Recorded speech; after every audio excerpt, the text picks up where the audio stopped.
Hello, hello. Welcome to another episode of Monkey Marketing Podcast. This is the podcast when we talk with good people doing good stuff for good people. Those people can be entrepreneurs, marketing professionals, people in sales, or even designers. So today I have the pleasure to talk with somebody that is quite interesting. With Lorena, and I won't say much about her. I want her to tell you a little bit about herself. So Lorena, be my guest. Nemanja, you're too kind. But thank you. Thank you for having me here. I am Lorena Morales, indeed, Mexican, based in the Bay Area for the past 9 and something years. I lived in New York for a little while as well. So currently I am the VP of marketing at the first revenue operations company called Go Nimbly, headquartered here in San Francisco with offices in Chicago and New York. So that's what I am currently doing. But as Nemanja said, my background is very, very broad. So I think this guy is gonna get me into the weeds to tell you a little bit more about like what makes me who I am today. It's quite interesting that you mentioned like Mexico. These days, they're I think wife and husband. They are both photographers, very good ones, and they are in Mexico and shooting some amazing photographs like under the water in the caves, and it's kind of like amazing. And so I've been watching their stories these days and kind of like, I need to visit Mexico. It's about time. Yeah, Nemanja, do you think that's painful for you? Imagine for me, like watching everyone is going to Mexico except me. I don't think that's fair. There's something going on there that I need to fix. But yeah, Mexico it's beautiful. Not only like the places that most people know, but just in general, it's a city full of culture. And the people, it's probably what I miss the most. The culture, the museums. We are the second culinary city after New York, and people don't know that. So that's an example for just to start.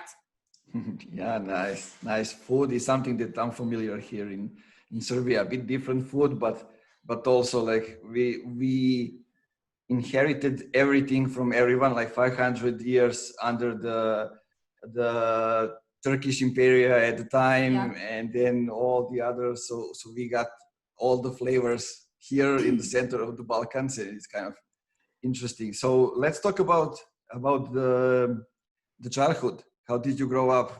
How was growing up in Mexico, right? Oh, I think you're out of every single podcast that I've been, you're the first one asking me very, very personal stuff. Nobody has ever asked about my upbringing or anything. So that's why I thought this podcast was going to be unique. Nemanja, I mean, I have to be super honest. I've been very, very lucky in my life. And with that, what I mean by that is I was born and raised in a very Mexican traditional family, very Catholic, very with very cemented values in terms of what does work means, what does life means, what does love mean. And I am the youngest of 3 siblings. So I think it's a great number, because then you don't have all the attention of your parents, which I would drive crazy, because I am an Enneagram type 5. I am super introverted. I can't deal with people a lot. I know I'm a marketer. We'll talk about that later. But anyways, my upbringing was honestly, it was bittersweet, as everyone in some senses. At school, I was always very, very good.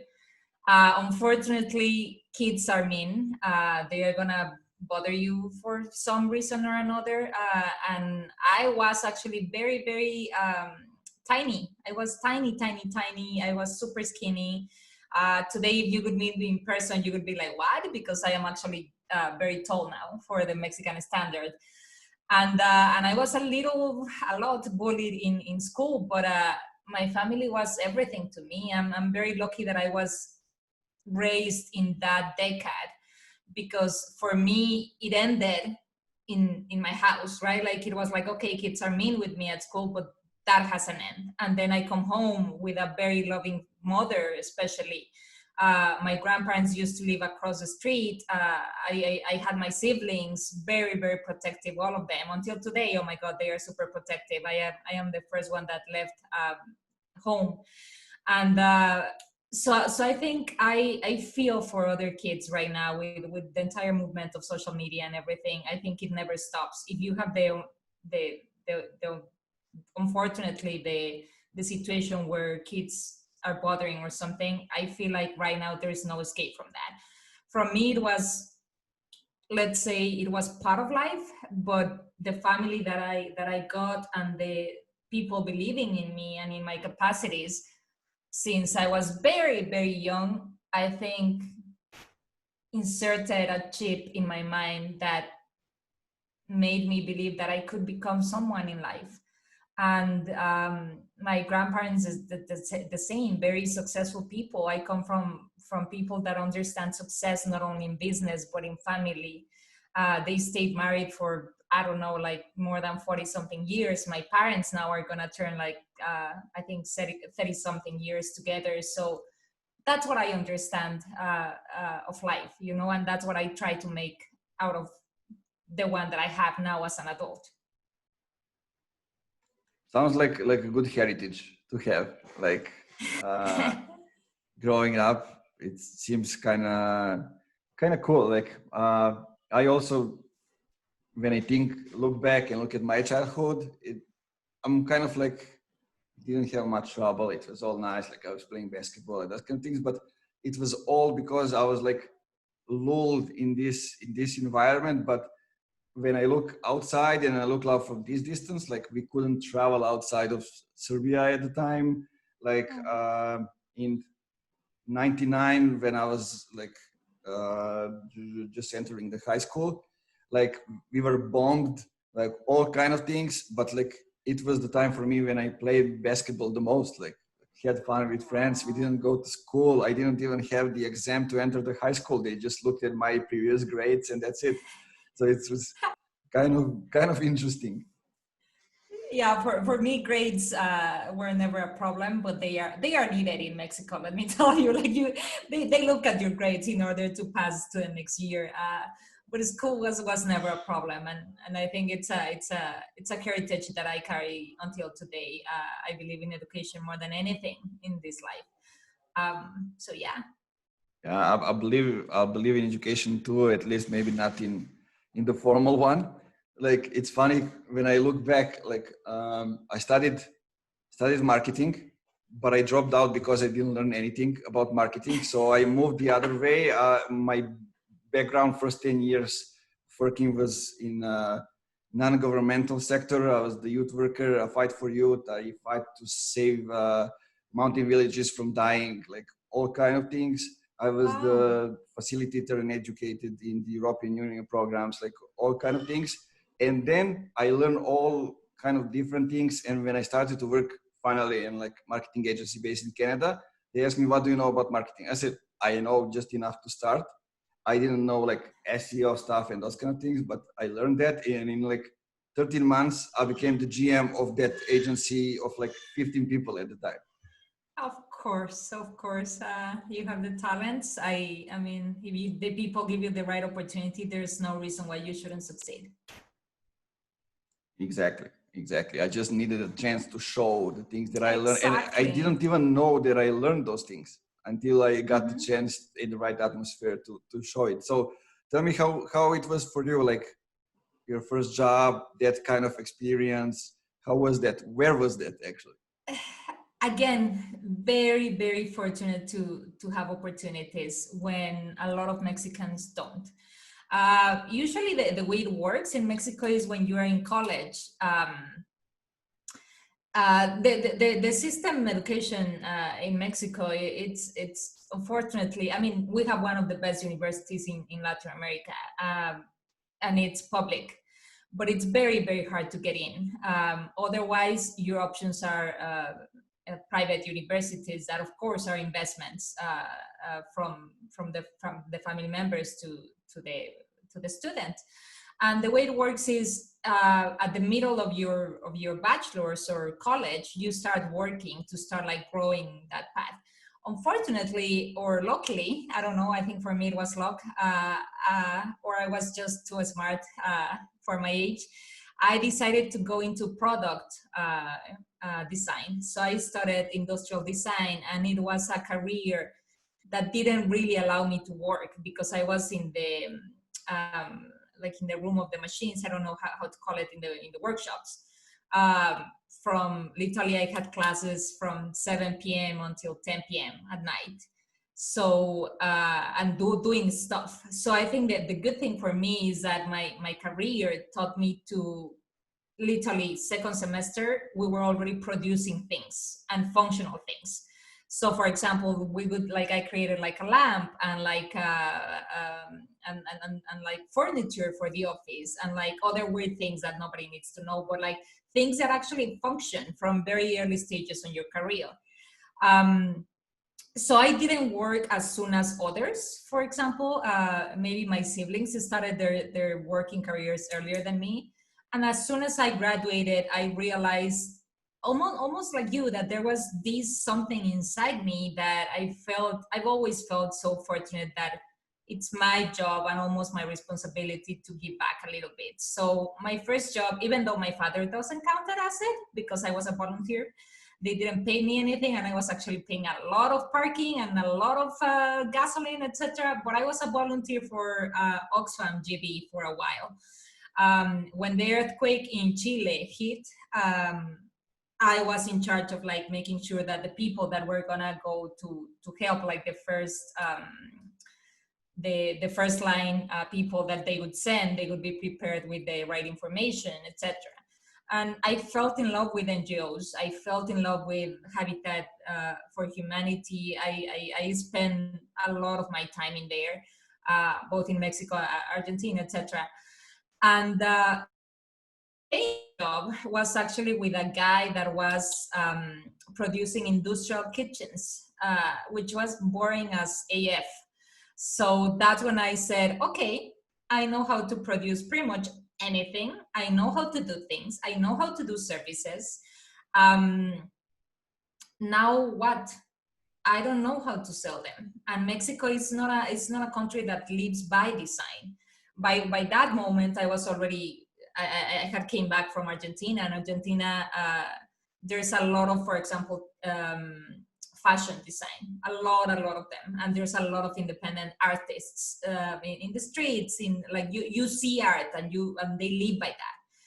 And that was not the case, the scene in Mexico back in those years. Now it's an entirely different picture, but back then for me it was so hard to see that the things that I studied and the things that I could actually provide to the world, the opportunities were minimal in my country.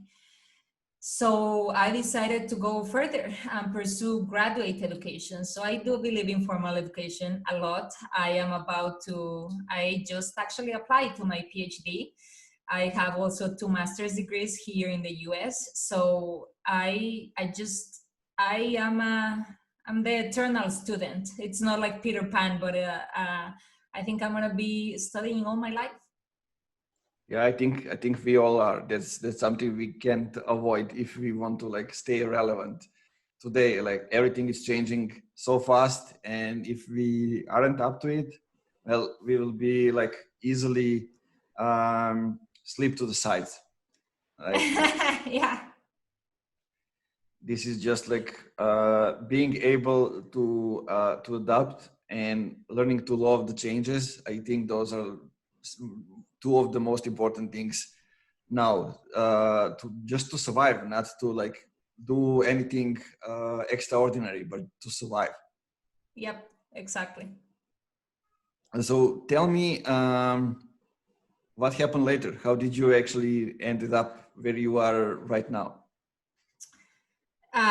Yeah, this is the part where I want to tell you my challenges and my empowerment stories. I get it.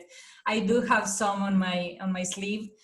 I would say, um, Nemanja, that coming to the US was life changing because here again, you have someone fortunate in every sense, with a good family, with good people surrounding me, with enough friends. I've never been super social, but like a good amount of friends. And then I go crazy and I decide to pack my things, come to the US, being the youngest, without knowing anyone.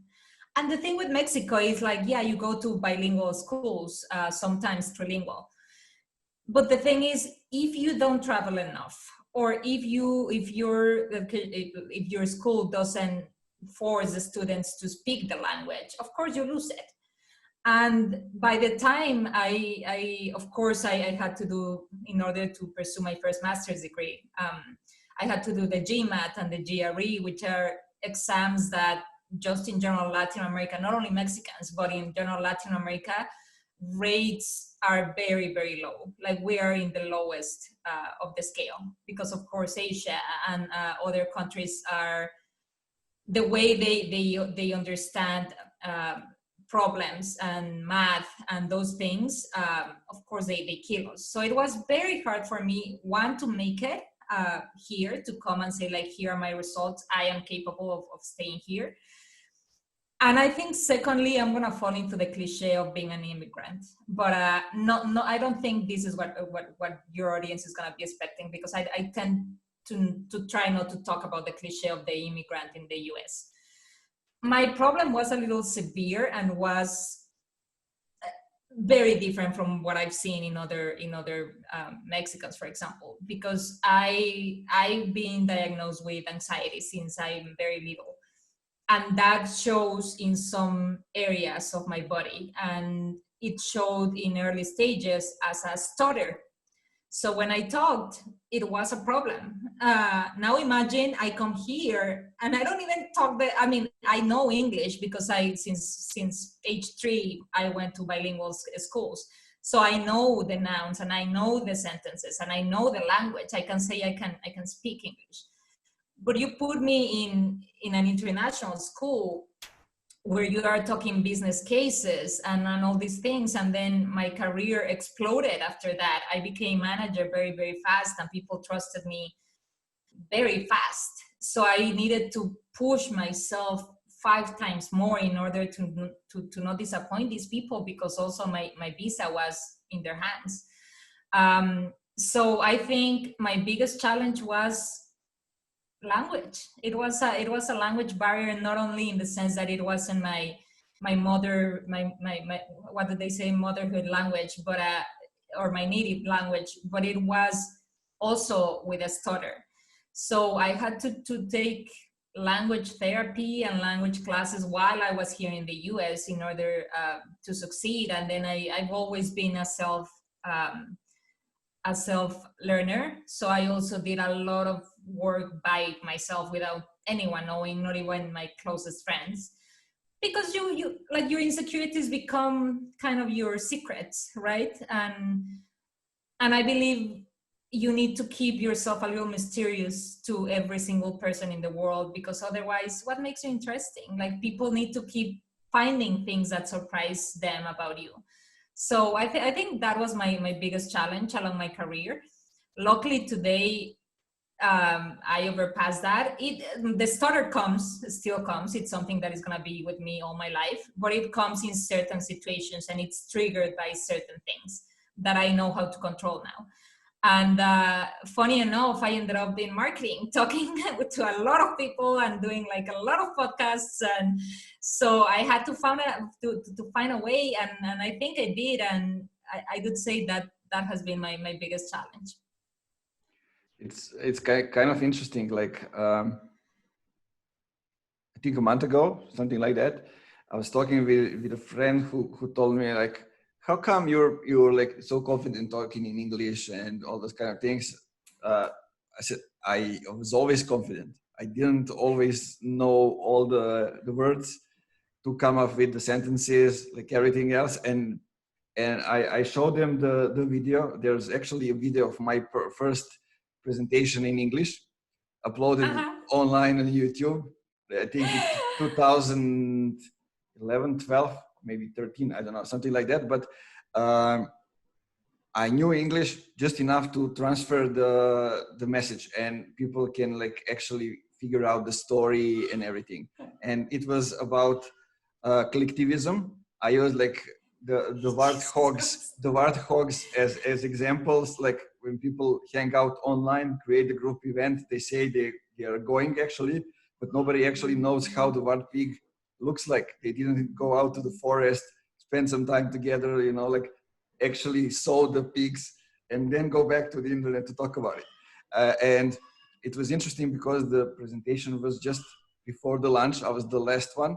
And I asked the people, do you want me to continue talking something else? And they say yes. And like, so I told them the story about activism, being an activist, keeping the child in you. And like, it was the story that, I don't know, I heard it somewhere, but I wanted to take this chance, like to try to tell the story. And it was like my imaginary girlfriend. So we met as we were young, then she moved away, then like, but every part of the story is like, what do you think she did? And as on the end is, what do you think that I did? What do you think that happened? And they got so attached to it. Then like, there were like 60 people. I received a huge applause, and even today, some of them don't believe me that it was imaginary girlfriend. Like, and Wow. it's funny that the girl who was recording it with a phone just accidentally entered and started to record because she saw that the audience was interested in that, and it was like the youth leaders from the Southeast Europe in the audience, and it's kind of interesting. And I'm glad that I have that recording so I can show the people, okay, I was brave enough. I didn't know everything, but I was brave enough to just get over there and start talking about things. You know, I'm gonna take notes right now, and I'm gonna look for that video. You know that, right? I need to see that. It sounds like something that I need to see, like on my Yeah, I'll send it leisure over. time. I will just I will also edit in the links of the episode just for the reference. I love it. I love talking to people that just jump. Where you're gonna fall, who the fuck knows? No, nobody knows that. Nobody has that answer. But if you don't even dare, that's when you lose. Like, it's like everything in life. If you don't even try, you already like you already have 50% of chance of winning at everything. Why couldn't you do it? Like the possibilities are really high. So I don't get it when people tell me like, oh, I don't think I can, or I am afraid that this is gonna fail. Well, and so what? I don't get it. But anyways, I loved your story, Nemaja. Seriously, I love it, and I'm gonna find it out, or you're gonna send it. Yes. Yeah, it's an interesting setup and everything, like old communism conference hall with interesting. Okay, so let's talk a little bit about marketing, about sales. So what I tend to ask people is like, what are some examples of like bad marketing that they are seeing over there? Because I'm seeing it a lot, and I don't like to be the only one talking about it. So that's why I ask other people to tell me what are some things that they are seeing. Ooh, that's a good one. For me, that's the thing. I am very peculiar in the things that I read, in the things that I buy, and in the things that I have in my space. And what it bothers me, and I think this is a general thing, like it's not a Lorena thing. The consumer now has become this very particular buyer where you don't expect less than exactly the thing that you had in your mind at the time that you had in your mind, at the price that you wanted to spend. So we became kind of a little arrogant in that sense. And my bothering is at the stage that we are in advertising, for example. Why on earth am I still receiving emails or posts in Instagram about men's clothes? It's like that bothers me. It really does bother me because it's like you have the technology right now to know that I am not a male, that I'm never gonna be buying into your product. why are you wasting valuable time for another brand that could get me in 5 seconds? Because I mean, I am a marketer. I am gonna fall for marketing every single time, for good marketing. Oh my God, you should see me at Whole Foods. Like, I buy enormous amount of things that, I mean, I always consume them because I don't waste food. But if you would see me at Whole Foods, it's like, if it's a good brand, I'm gonna give you my vote of confidence, and I'm gonna give it a try. But what bothers me and what is wrong with marketing is these huge companies, or small companies by that matter, that are still targeting the wrong audience. Why are you not obsessed about your customer? Why are you not obsessed about what they like, what they think, what they don't like, their pains? That's what defines marketing at the end. It was always like that. It was just a scheme back in the 60s, 70s, because you didn't have the information. It's okay. It was okay. Let's throw a bunch of things to the wall and see what sticks. But today you don't have that you must not do that, because you have every single data point that you need, to the point that it's creepy. So stop advertising the wrong people with the wrong products, or the wrong messaging. That's, see, this is where I get passion. You don't want to see me in the Super Bowl because, oh my God, the ads. I don't even understand football. I don't like it. I'm never gonna be a sportswoman. But oh boy, the ads, that's my jam. That's where I'm like, everyone shut up. I need to see this. I need to understand this. So it's, yeah, that's a funny thing about me. I was thinking these days of how it would look like if we take all now the best Christmas commercials like Coca-Cola, Milka, all those interesting, and take them from B2C to the B2B. Imagine like foggy, misty B2B, and involving emotions. Red Bull does a freaking fantastic work in every single thing they do. It's beautiful. Even you know what? People laugh about me, but Geico, the insurance company, I have something with Geico, and they are so basic. Like, their advertising is so basic, their messaging is so basic, and I think that's what obsesses me. In design, the most hard thing to do is to make things simple, because people think, oh, there was no work like behind that, but it's actually all the opposite. That the best things in life and in design and in art are the simplest things. And when I still see Geico, it cracks me, and I'm obsessed with the little creature. Oh my God, it's fantastic. And yeah, the examples that you mentioned, Coca-Cola has been able to tropicalize to every single country that they have penetrated, and they connect with the culture, with the people, with, yeah, I don't agree, like the product, we can have a conversation about that for a million years. But if they do something right, is marketing. Yep. Yeah, exactly. It's kind of like interesting thing all around. I was talking, and it was like day after yesterday, with people about message market fit and all those kind of things. Like, so we were talking about IKEA, about Peloton, about all kind of other brands that are having something unique. Like, we are against Trump. Let's put that. We are for the ecology. Let's put that. Like, IKEA, nobody is creative as we are when it comes to the furniture and all those kind of things. And I always remember that example from IKEA. What they have done, I think a few years ago, they name all parts of the furniture, like the couch, like the bed, everything. They name it for their use. Like, the couch wasn't the couch; it was the place when a wife goes to sleep when husband snores. Like, those kind of things, and it was like fantastic. When you Google those things and you find it in the search, that's what it says. Like, and you Google like how to stop my husband from snoring, and then you check, this is the couch for you. They are brilliant, and they started, like, they were like very ahead of their time, if you ask me. The idea of like and there's studies behind this. This is not me just lying. Like, now they have studied people that, and why people buy IKEA furniture, because now the demographics of people buying IKEA furniture is not only students. it was intended to be for students that couldn't use their furniture like after 1 year or two or whatever.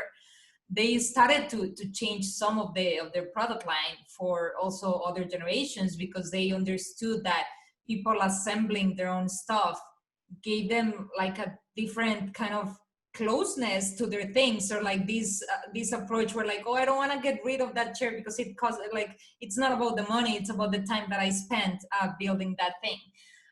So I think they hit the nail in the head since day one, and I'm telling you, examples of that are million, and there are brands exactly specifically in the B2C realm that know their consumers to degrees that are like sometimes a little scary. Sephora knows exactly the type of woman that they are targeting. Another great example, and most of the new brands that you are saying, uh, yeah, Peloton, it had to, but like if we look at the millennial brands, like for example, let's take Levi's, the way they became what they are today, it's like they were a freaking phoenix resuscitating from the ashes, because Levi's lost momentum until their new CMO arrived. And that guy made fantastic changes, and he got the license to get the name for the stadium here in San Francisco. And when you see the story of these brands, of like how he changed and got back the essence of wearing a Levi's pair of jeans, that's why I love marketing. I can't tell you anything else, Nemanja. I think there's a lot of beauty in marketing, even though a lot of people think it's only people spending money and playing with your mind. For me, it's an art. It's a true art. Well, I can just totally agree. Also, one thing that I like to ask you, like, what are the biggest takeaways that you are seeing right now in like marketing and sales, no matter if it's like B2C or B2B? That's a good one. Because, and it's a good one for me, especially because it's not, I didn't work closely with sales all my life. And that's the truth. Marketing was marketing, sales was sales. Go and do your stuff, and everyone, it's in their corners. It's been around 4 years, a little more probably around 5, that I've been working with sales very closely. And the respect for the profession, I think it's now equal to marketing. In other places I've said that it's more, but I think now it's equal, because both of them should be focusing up in revenue. And I think that the biggest change ties to my previous answer, and it's the amount of information that we have now about our consumer is sometimes overwhelming. So everything shifted early 20s with all the marketing, at least on the marketing side, with all the marketing automation tools that started to expand, and gave us marketing the information that we always wanted. To be, and not only to give you the information, but to be able to track it and to be able to build things based on that data. Now the interesting thing comes in these years that we're living right now, where sales, it's also working with marketing. It's almost like the salesperson is becoming a marketer, and the marketing is becoming a salesperson, and there's this kind of mutation about who is the salesperson and who is the marketing person, where now there's a new breed. Hopefully it's going to stay that way, where both teams understand each other and they use the information that they have for the good purposes. I'm telling you, I feel like now it has become a world where not all companies, but a lot of companies are doing their job exactly as they should. They are transparent, leadership, what are the processes in the company, exactly if sales are going to give you a pitch just to sell or to actually alleviate your pain. And I think it's, if you ask me, it's the best time to be a marketer, and in my case, a designer, because when I mix both of those things, it's the result is just this fantastic thing where I get to truly understand my audience as if they were my close acquaintances or friends or even friends. I love that connection. So I have additional question, like how are things actually aligned in the company you work for, like marketing and sales? Are they like tied to the revenue? Is like marketing is the one We are. who is leading, or tell me a little bit about the structure. Nope. The entire revenue operations model, if people decide to believe it, I hope one day I'm gonna wake up and companies like Coca-Cola, like Red Bull, like the multi-billion-dollar industries are using revenue operations, because not only it has been proven to work, but it's here to stay. The alignment happens all the in all levels, from the strategic, where for an example could be like right now we're planning 2021 budgeting. The budget is the revenue budget. It's not like you sales get this and you marketing get this. Is as a revenue team, what do we need? Which positions do we need to fill in? What type of new tools we need to add to our tool stack?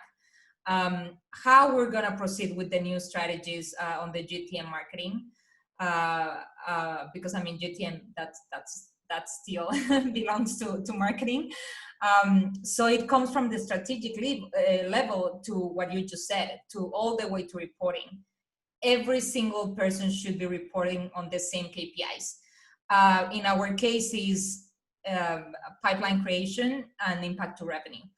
And it doesn't matter if you are on the content side, or if you are in the AE side, or if you are at the head of the marketing, it doesn't matter. Everyone is looking at the same metrics.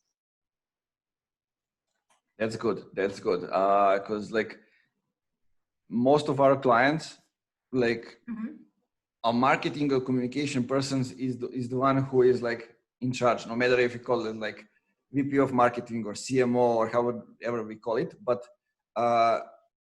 sales and marketing, they are both aligned on the revenue. And it's kind of interesting because like then you need to get them into conversations every week. They need to share experiences, things that they have done. They need to actually talk to each other, which is kind of something that isn't happening yet. It started to happen in a lot of companies, and like I don't know, it's kind of different. Like salespeople will know how to do marketing, but marketing in most cases, well, it's not sales first department. And so we oftentimes marketers use that as an excuse not to like listen to the sales calls, not to get away from the revenue. Like, we're going to do our thing. We're going to get you leads from the webinars. We're going to create ebooks and those kind of things. And those are not actually the things that are getting you the revenue. And if absolutely, and it goes, that's what I'm telling you. It's a two-way street, right? Where that's been the bickering from marketing, but then you also have sales coming. Some SDRs or BDRs that I've seen, that they come expecting marketing to deliver everything in their mouth and almost already chewed. Like, it's also the job of sales to know the pitching, to even create the messaging. Why not? It's not marketing's job to make the sales. I know there's leaders in the industry that think marketing's job is to make sales better, or to be a supportive function for sales. For me, that's one of the biggest lies, because it should be like brothers. Yes, marketing, you are going to be listening to all the calls. You are going to be doing prospecting calls, because you need to understand that messaging. You need to understand the resistances of your client. But you sales, you're also going to come and do your work. You're going to do the research on your prospects. You're going to create the content. You're going to it's not going to be marketing delivering you all hot leads and then just go and close them. For that, I just need a closer. I don't need an entire sales team. that's where the beauty becomes, when everyone is aligned and when everyone is talking to each other constantly, as you said. That's the way it happens. Exactly, and this is the thing actually that I'm hearing from each guest on my podcast. Something that I'm saying all the time, and they say it, and like I finally don't have to say it myself. So just like this thing that marketing isn't here to help sales sell more. It's another thing. Yeah, that can be one of the outcomes. That can be one of the things that can happen. Like, but marketing is actually need to be aligned to the business goals, not to the sales goals. I mean, sometimes those goals are the same, but business goals are much more than just like sales quota and those kind of things. And Yeah, it's a strategic function. exactly, exactly. Okay, let me hear you how you would define funky marketing, because it's kind of interesting. A lot of people are defining it differently. We even when we started, I heard some people. Now I know that those are like people just who are telling bullshit. It was only like two of them when we started. They tell me like funk is like garbage. You know that kind of meaning of funk. They found us like Yeah. why would you name the company like funk? Because we didn't mean funk, we meant funky, and it's totally a different thing.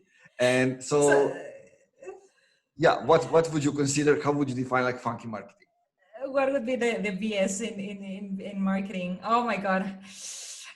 Nemanja, this is, a lot of people are gonna kill me for this, but you know what, I'm very cynical.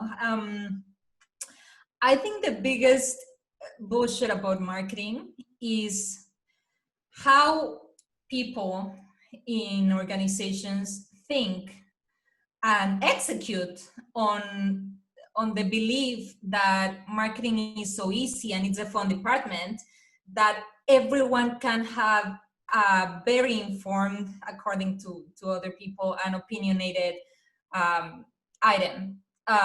What I mean is, the marketing department does something, a campaign, whatever you want to call it, and then every single person in the organization has an opinion, or they know or they think they can do better than, or they think you can add this or remove this, and it's so funny to me, and let's call it funky, because, for example, not even once in my life I've gone to finance and tell them how to do their jobs.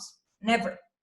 uh, but in marketing, it seems like everyone has an opinion, and everyone can be a marketer, and everyone can do your job, which is, I mean, after 11 years, I think I have done my piece with not being the department that has the recognition. You see it, sales, they close a deal and they fucking ring the bell. It's ridiculous. Thank God we have marketing attribution now, because it's like, sweetie, yeah, you close it, but it wouldn't have ever happened without marketing.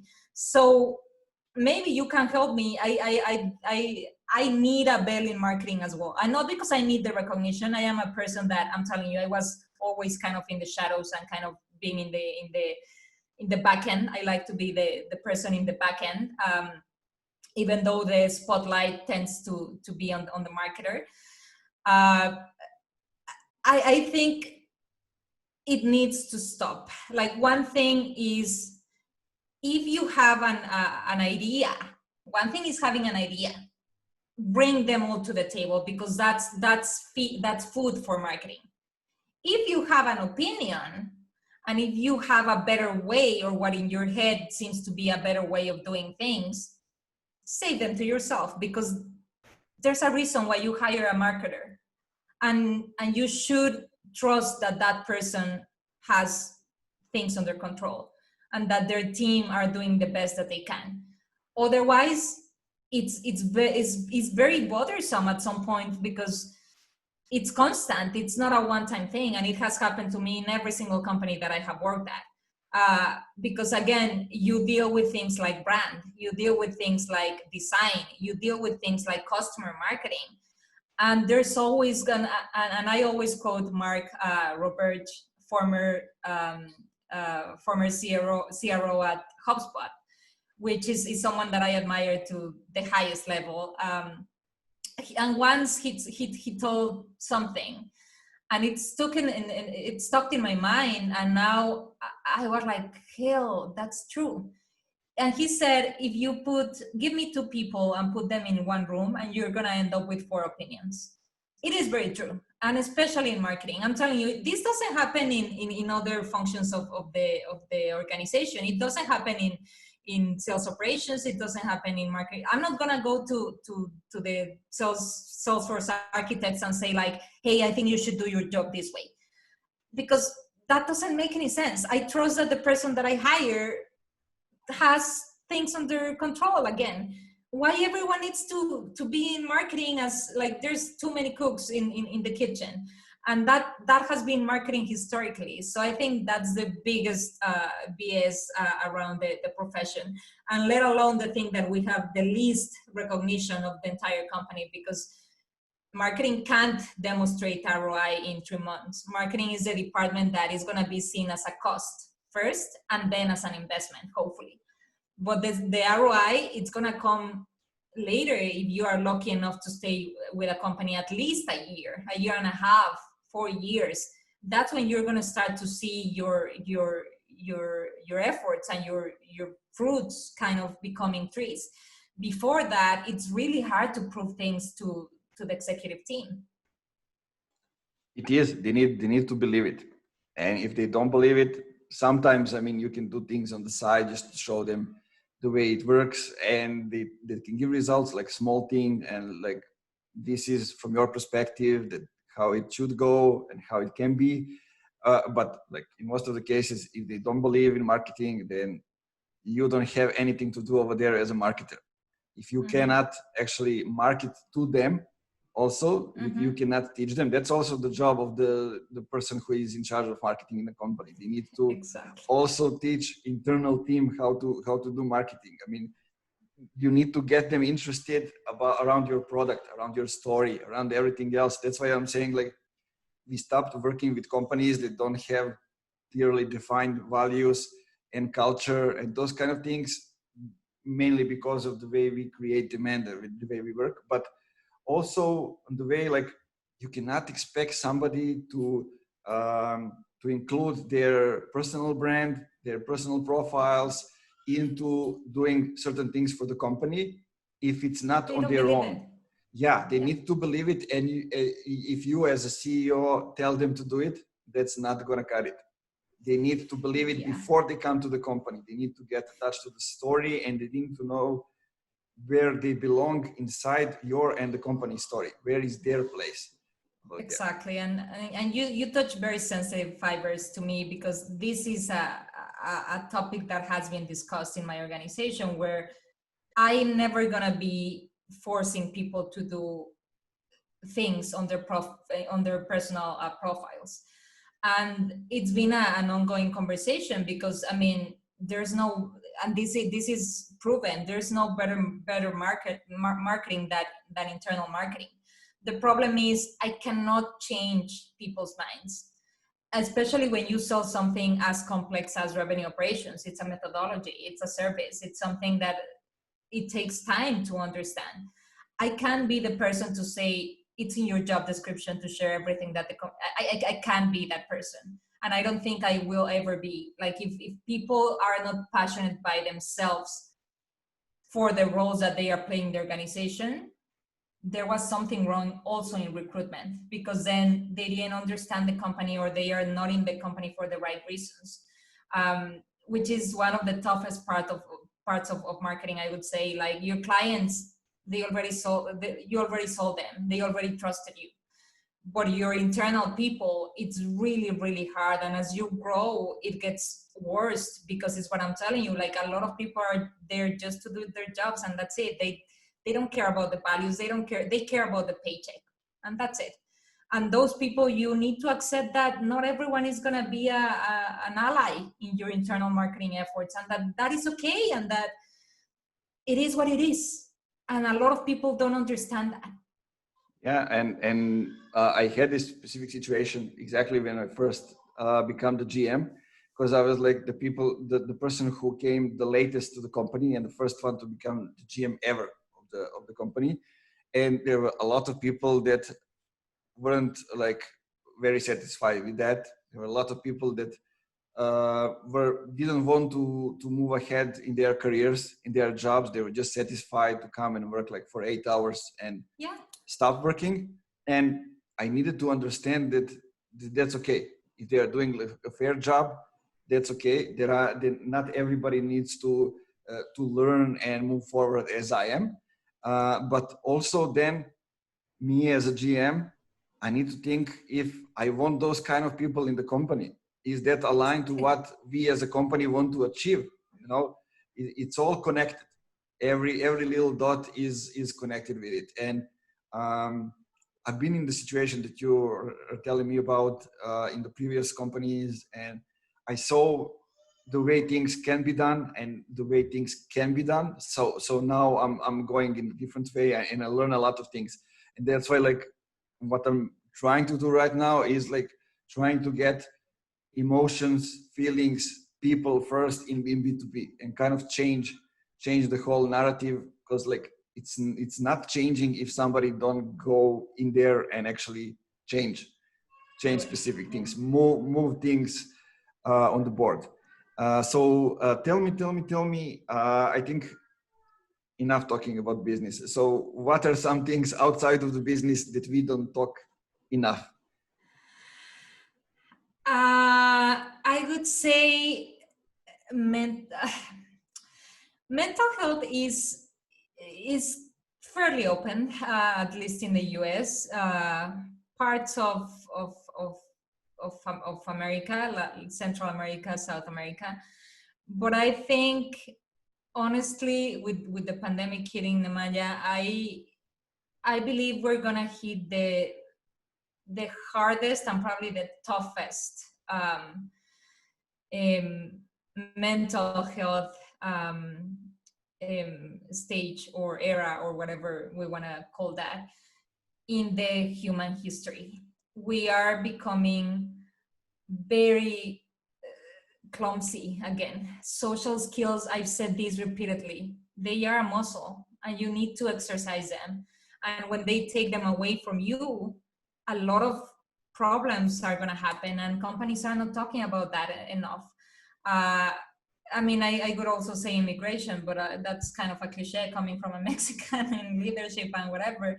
But it's also very true. Like, nobody talks about, hey, what's the road to success staying in the US being an immigrant? Nobody talks about that. But especially right now, I think our attention as leaders, if you have a position of power in any organization, please make sure that you talk about how much your workers are sleeping, if they are being in contact with other humans, if they are getting out. A lot of people are just getting more and more gadgets in order to do the inside experience more bearable.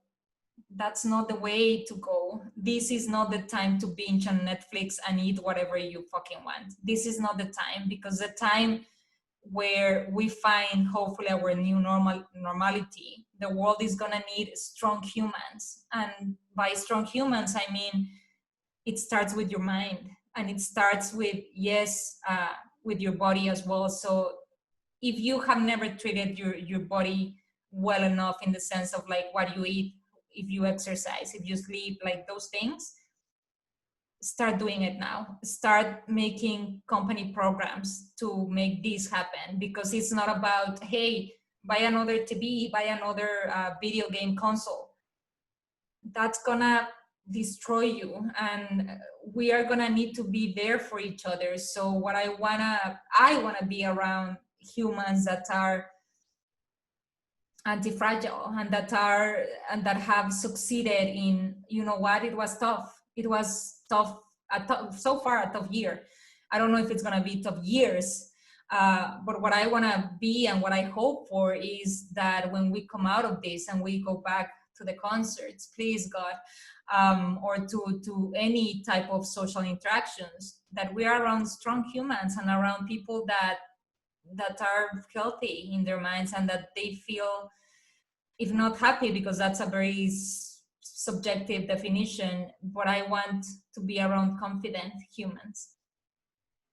Yeah, that's a powerful topic to talk about. I was just last week, or it was 2 weeks ago, I was talking with one of my employees, and he got COVID, and Yep. I told him, like, get disconnect from everything. Like, I don't need you. We don't need you. So go ahead, recover. Like, don't go over LinkedIn, add comments, like all those kind of things. Like, gather the energy to fight the disease, everything, and like come back when you are ready, when you are strong, and let's do it like this. I don't want to hear from you until you go through everything. I would just call to see like how things are going. Are you okay? But like I'm that kind of guy, you know. Like I want. I'm always telling to people like uh, think about how do you gather energy to actually do creative work if you are doing it. It's outside of the work where you find it. Also, like Yep. try to do things. I mean, you know, like you don't need to use car to go to work every day. Like you can ride a bicycle. I Walk. do that. That's Yeah. how I listen to podcasts, and like all kind of small things that get us into the mindset where we can perform and be like do the job that we love in a way. And Yeah. not only that, when we are doing the job that we love the right way, then we have the energy and everything else, and we can be satisfied in life overall, not only connected to the business. Right, and I think that the business could be. I mean, this is where I could disagree with you, Namaja. Business for me could be the last priority. Yes, maintain your business. Yes, be effective. Don't take the pandemic as an excuse to not perform your job, because businesses need to stay afloat. But my point is, to the personal level, I think organizations, we need to, and I say we because I am lucky enough to be part of an executive team, and with that comes the worrisome for our employees. And I think organizations need to become almost caregivers more than ever, because think about it: a kid, a child, they need help to understand their emotions, to understand the new sensations, that like with new textures when you take them to the park. That's what we are gonna become. And possibly your family is going to be struggling with their own things. So what if we could dream about organizations that help people to the humane level, in the sense of, okay, how do I an example, there's right now people that are very depressed, that have never experienced depression in their lives.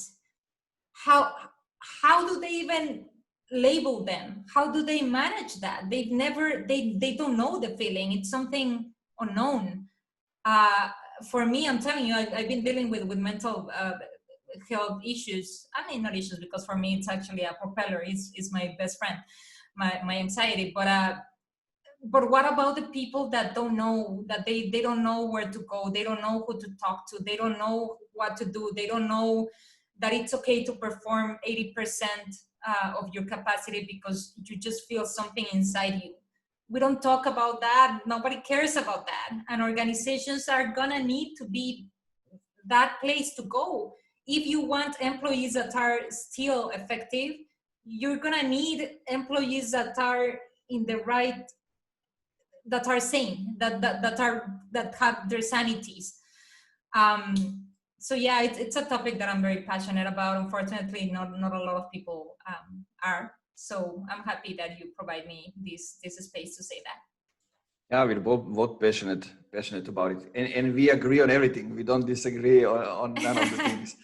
Uh, yeah. So tell me, as we are going near the end, I have two questions for the end. First one is, what are two things that you would double down in 2021, having all these COVID circumstances in mind, and like having some bold prediction for what's going to happen in the next year? As I told you, I am pursuing a PhD precisely in psychology or sociology, I don't know.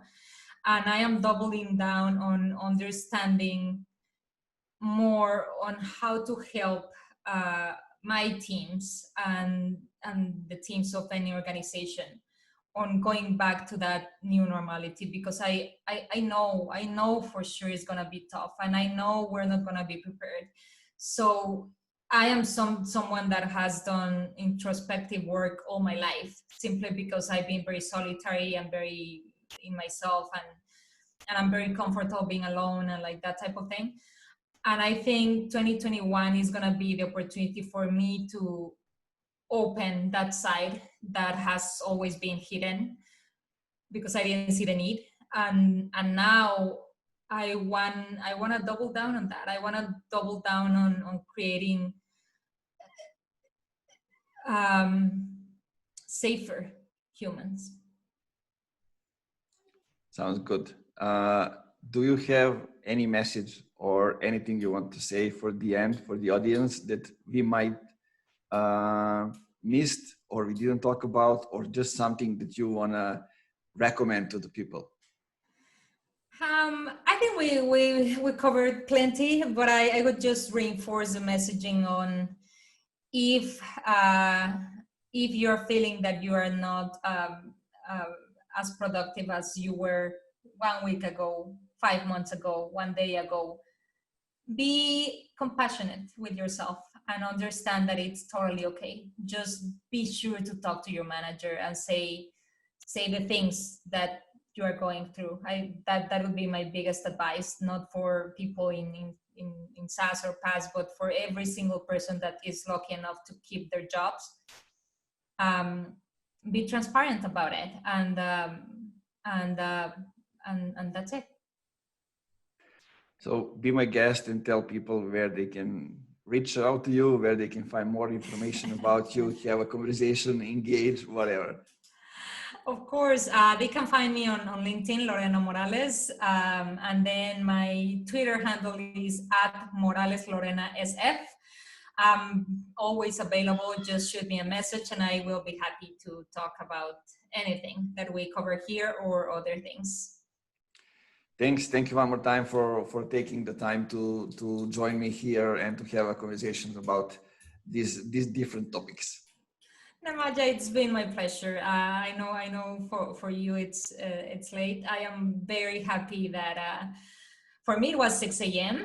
Not that I care, because I am actually always up at 5, but these are the things that get me going, and you just gave energy to my entire week. So thank you for that.